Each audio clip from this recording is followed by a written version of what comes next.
اور جب ہم نے فرشتوں کو حکم دیا کہ آدم کو سجدہ کرو تو سب نے سجدہ کیا مگر ابلیس نے نہ کیا،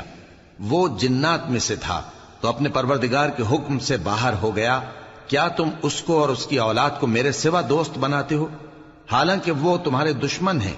اور شیطان کی دوستی ظالموں کے لیے اللہ کی دوستی کا برا بدل ہے۔ میں نے ان کو نہ تو آسمانوں اور زمین کے پیدا کرنے کے وقت بلایا تھا اور نہ خود ان کے پیدا کرنے کے وقت،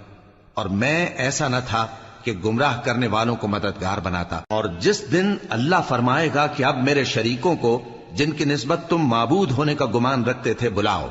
تو وہ ان کو بلائیں گے مگر وہ ان کو کچھ جواب نہ دیں گے، اور ہم ان کے درمیان ہلاکت کی ایک جگہ بنا دیں گے، اور گناہگار لوگ دوزخ کو دیکھیں گے تو یقین کر لیں گے کہ وہ اس میں پڑنے والے ہیں، اور اس سے بچنے کا کوئی راستہ نہ پائیں گے۔ اور ہم نے اس قرآن میں لوگوں کے سمجھانے کے لیے طرح طرح کی مثالیں بیان فرمائی ہیں، لیکن انسان سب چیزوں سے بڑھ کر جھگڑالو ہے۔